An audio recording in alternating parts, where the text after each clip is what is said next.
अरे इंडिया का mid cap engine अभी अभी ना एकदम स्पीड पकड़ लिया है। और पता है, 5 ऐसे नाम हैं जिनके बारे में ज्यादा लोग बात नहीं कर रहे, वो अगले बड़े विनर बन सकते हैं। अगर आपने वो बड़ी वाली लार्ज कैप रैली मिस कर दी ना, तो असली धमाल तो यहीं होने वाला है। हाँ, आज मैं आपको इन 5 मिड कैप हिडन जेम्स की सैर कराऊंगी, एकदम डेटा के साथ 2025 के लिए।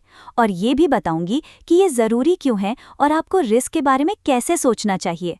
मिड कैप्स ना 2025 में एकदम ऊपर उड़ गए हैं। जो निफ्टी मिड कैप 100 है, वो शुरुआती महीनों में ही लगभग 20% बढ़ गया।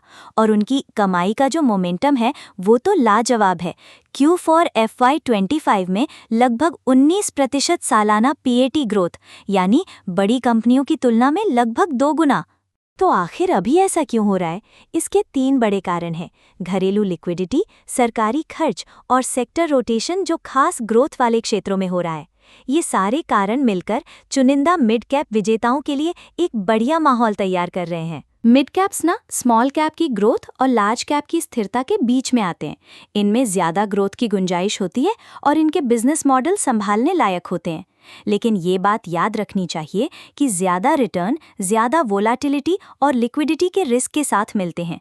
मिड कैप्स की अर्निंग्स की रिकवरी तेजी से हुई है, क्योंकि डिमांड नॉर्मल होने पर उनका ऑपरेशनल लेवरेज काम करने लगा। और म्यूचुअल फंड्स और जो रिटेल फ्लो है, वो लगातार इसमें मदद कर रहे हैं। अब वो 5 कंपनियां अपोलो माइक्रोसिस्टम्स, एक्सिस, कार्ट्रेड टेक, क्यूपिड और गैब्रियल इंडिया, हम एक एक कंपनी पर नजर डालेंगे। वो क्या करती हैं, उन्हें खास घास बनाता है और किन चीजों पर ध्यान रखना चाहिए। सबसे पहले अपोलो माइक्रोसिस्टम्स। इसका मार्केट कैप लगभग 9,940 करोड़ रुपए है।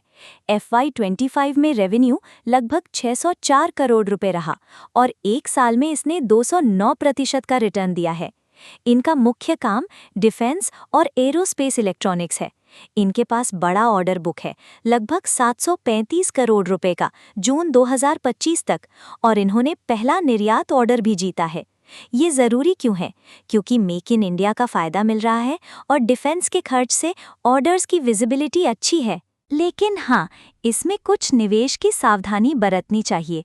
इसका PE 150 से ज़्यादा है और सरकारी प्रोजेक्ट्स में काम पूरा करने और डिलीवरी का रिस्क रहता है। निवेश की साइज़ के लिए छोटे छोटे हिस्सों में पैसे लगाने पर विचार करें और जैसे जैसे ऑर्डर मिलते जाएं, वैसे वैसे बढ़ाते जाएं। अगली है एक्सिस टेक्नोलॉजीज, इंजीनियरिंग और ESAI।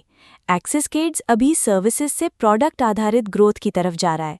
FY25 में इनका रेवेन्यू 1,000 करोड़ से ज्यादा था और एक साल में लगभग 195% का रिटर्न। इनकी ताकत इनके डिफेंस और ESAI सेगमेंट से आती है, जिनमें अच्छी ग्रोथ हुई है।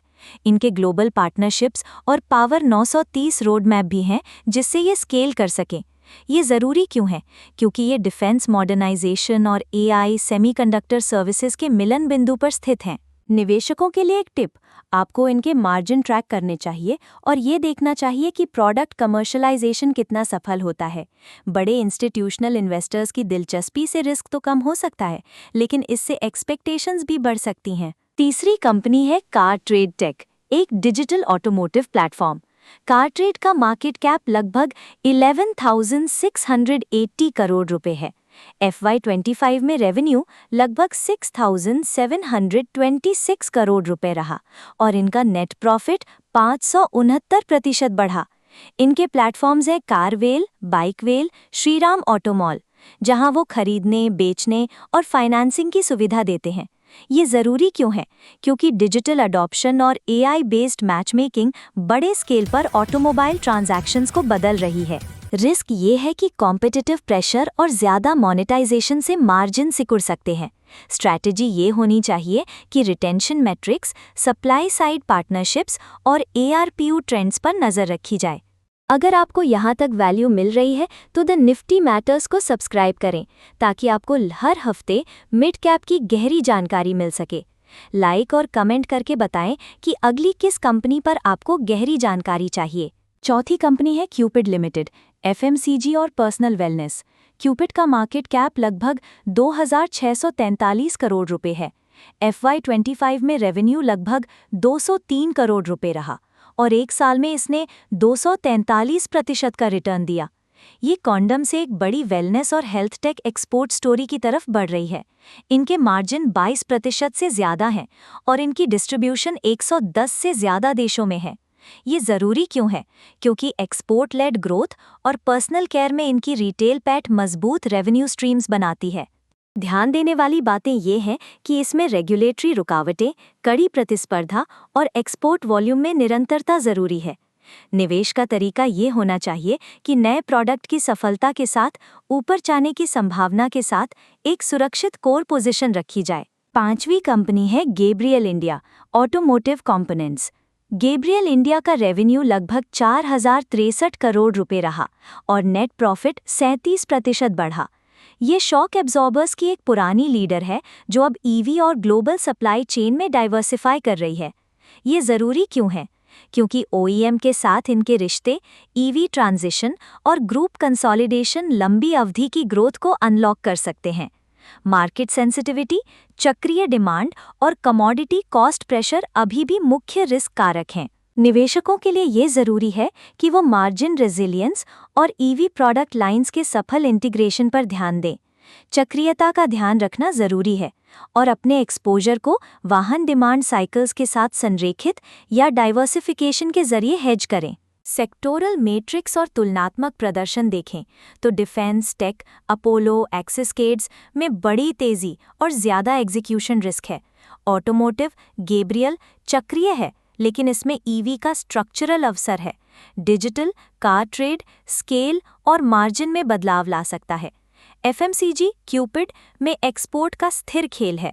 निफ्टी मिड कैप की बेहतर परफॉर्मेंस के लिए एक्टिव रीबैलेंसिंग और इवेंट आधारित निगरानी ज़रूरी है। एक्सपर्ट्स की और वार्निंग्स। डेटा आधारित सक्रिय निवेश ब्लाइंड ऑप्टिमिज्म को हराता है। ऑर्डर बुक्स, कैश फ्लो और रिपीटेबल मार्जिन्स को प्राथमिकता दें। कॉन्सेंट्रेशन रिस्क से बचें। मिड कैप्स रिसर्च करने वालों को पुरस्कृत करते हैं लेकिन ओवर लेवरेज और हाइप का दंड भी देते हैं। इन्वेस्टर्स के लिए ज़रूरी बातें। पोर्टफोलियो के लिए धीरे धीरे खरीदारी करें, नुकसान को रोकने का नियम बनाएं, हर पोजीशन का साइज तय करें और तिमाही तौर पर सेक्टर्स की खबरों के हिसाब से बदलाव करें। आम इन्वेस्टर्स के लिए अपने जोखिम को देखते हुए एक निश्चित हिस्सा मिड कैप्स में लगाएं, जैसे 10 से 20%। सुनिए, 2025 में मिड कैप्स आपको नई चीज़ें खोजने और आगे बढ़ने का मौका देंगे। अपोलो, एक्सिसकेड्स, कार ट्रेड, क्यूपिड और गैब्रियल, इन सभी कंपनियों के पास आगे बढ़ने के खास तरीके हैं और कुछ बातों पर आपको ध्यान देना चाहिए। अपने फैसलों को डेटा के आधार पर लें।